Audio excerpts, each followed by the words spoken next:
So in the last step, we were in the process of looking at several steps that are involved in doing a thematic analysis. We'd gone over, familiarizing yourself with the data, which is basically that you read and reread the data several times. The second is that you start coding. You could choose to, code line by line. You could choose to code paragraph by paragraph. Mostly the rule that you follow is that if your data set is smaller, then you do want to do line by line coding so as not to miss any unit of meaning, right? The third was that, you are then merging these codes into, you could either, progress in such a fashion that you go from codes to categories and then you go to themes, or you could, just go from codes to themes, right? The fourth is that then you start to look at just basically a process of review, but then you start looking at relationships between themes, right? You start to review, and think about whether, if for example you've generated 4 themes, you think about, are these actually 4 themes? Could I actually just have 3 themes? Is this theme just a repetition of another theme that I've used, or this theme that I've used, is it too overarching? Should it be divided into 2 themes rather than being one, right? So you reflect on the relationships between your themes, right? And throughout all of this, you're moving back and forth between the data and producing themes, right? And then you could have a process of review in which again you're looking at how these themes are relating to your research questions. So that is something you always need to remember, right? Your research questions and what they are, right? And then you, in the 6th, you write up, right? So these are the basic steps. Let me just show you an example of how you can proceed from coding to generating themes. So here what you see is that here's an interview extract, right? Here they say, personally, I'm not sure. I think the climate is changing, sure, but I don't know why or how. People say you should trust the experts, but who's to say? They don't have their own reasons for pushing this narrative. I'm not saying they're wrong. I'm just saying there's reasons not to 100% trust them. The facts keep changing. It used to be called global warming, right? Now, when you have an extract, the first step is that you read and reread it. You make yourself familiar with it. Now, when you code, right, here they've done something like line by line coding. So here, this line, when they look at this, personally, I'm not sure. So there's uncertainty, right? This person is not sure. I'm sure the climate is changing, but I don't know how or why. So there is acknowledgement of climate. People say you should trust the experts. And there's also, there is acknowledgement of climate change. People say you should trust the experts, but who's to say they don't have their own narrative, right? So here there's distrust of experts, right? And then they say, the facts keep changing. It used to be called global warming, changing terminology, right? So these are the different codes that they've generated, right? Now, how do you bunch them into different themes? Now, here are some other codes that, this researcher also generated. So here we had uncertainty, leave it to the experts, alternative explanations. Then there's changing terminology, distrust of scientists, resentment towards experts, fear of government control, incorrect facts, misunderstanding of science, biased media sources, right? How do you bunch these together into themes, right? When you see certain patterns to certain codes, right, that's when you create themes, right? So when you have certain codes such as uncertainty, leave it to the experts, alternative explanations, you have a theme of uncertainty, right? When you have, these different codes, which are changing terminology, distrust of scientists, resentment towards experts, and fear of government control, then you have this theme which basically, it sort of clusters into distrust of experts.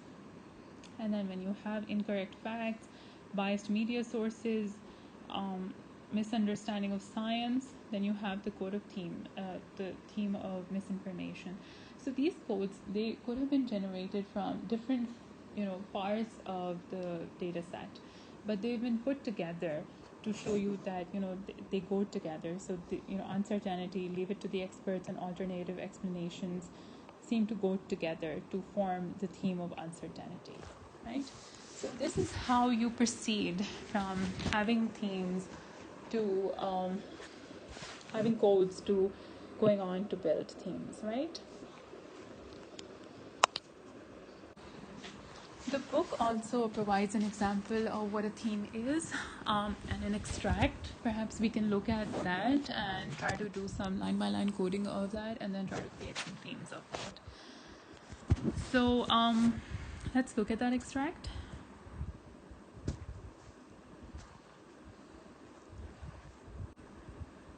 Right, so here it is, and this is basically a person talking about how they feel when their girlfriend told them that they were pregnant, that the girlfriend was pregnant. So he says, when she first told me, I felt really excited at the thought of becoming a dad. So how would you line? Okay, so before we start coding, let's make ourselves familiar.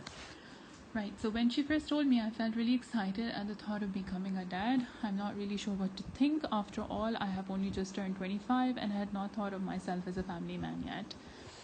It's funny to think that there'll be another human being who will see me as the one who knows everything and who will take care of them. I'd always thought of myself a little irresponsible, kind of footloose and fancy-free. Right, so let's start coding. When she first told me, I felt really excited at the thought of becoming a dad. How would you code this? So, there is excitement, right? That could be a code, right? Becoming, so there's change, right? Change in identity, because they're becoming a dad, right? That could be a possible code. There's a new role, right? Now let's come to the next line. So, you could have different codes for the same line as well, right? That's perfectly fine. I'm not really sure what to think, right? So again, so here there is some sign of perhaps mixed feelings, uncertainty.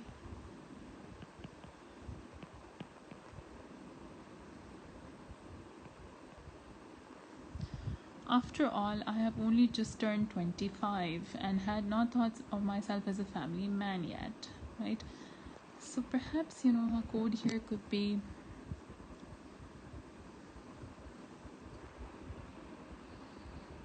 what could be a code here? I have only just turned 25.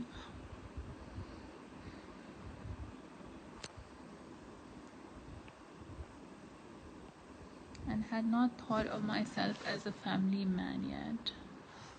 So perhaps, an emerging responsibility that's going to be there, right? Again, change in self, because, hadn't thought of myself as a family man yet, right? It's funny to think that there'll be another human being who will see me as the one who knows everything and who will take care of them. So again, you have here a change in role, right? I'd always thought of myself a little irresponsible, kind of footloose and fancy-free. So perception of self, would that be a code? Now you look at all of these different codes, and the pattern is sort of, glaringly clear, right? There is excitement, there's change in identity. The pattern that is glaringly present is a change in identity, right?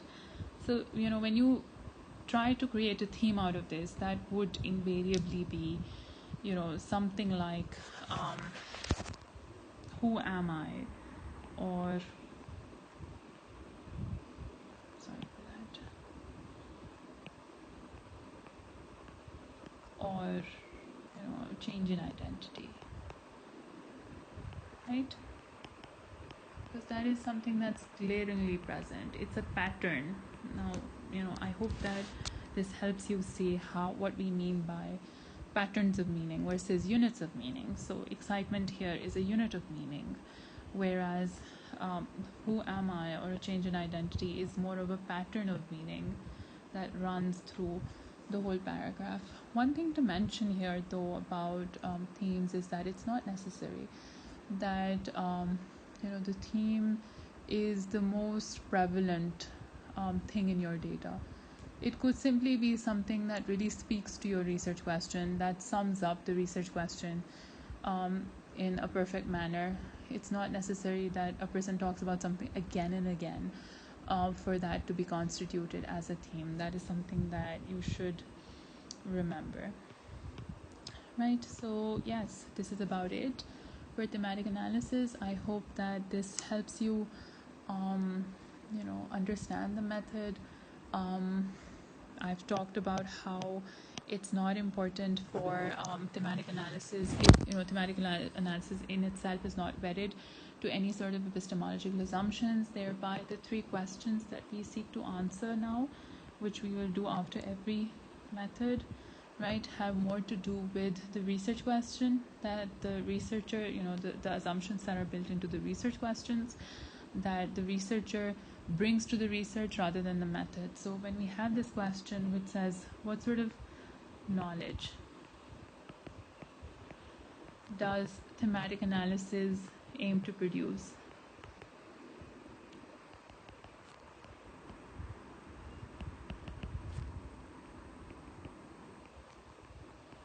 So the answer to this is that, it depends on the researcher, their theoretical affiliations, their epistemological assumptions, and not so much on the method itself. We've talked about the social phenomenology and the social representations bit of it, so that is something that makes it clear that the sort of knowledge that the sort of research question that you ask using thematic analysis is really the sort of knowledge that thematic analysis produces. It's not something that's built into the method itself, right? What is the role of the researcher in thematic analysis? Again, the role of the researcher is determined more by the research question than by the method here. Again, the reason for that is the thematic analysis does not in itself hold any epistemological assumptions.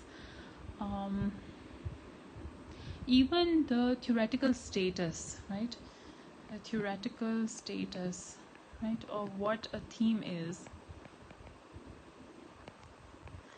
is determined by the researcher, right? It's not something that the method in itself determines, right? Because that's what we were talking about. If you're looking at more manifest themes versus more latent themes, thematic analysis does not ask you to adopt a particular interpretive style. It does not ask you to develop, to take up a descriptive versus a more critical approach, or a empathic versus a more suspicious approach. So whatever the theoretical status of your theme is, it's determined more by the researcher than by the research method itself, right? So the role of the researcher, again, whether you're the sort of researcher who is taking an interpretive, is using more of interpretation, you're using a more empathic style of interpretation rather than a more suspicious style of interpretation, depends on the sort of research questions that you have, depends on what you're trying to do with the research, than the research method itself, right? Question is, what are the sort of assumptions that thematic analysis makes about the world?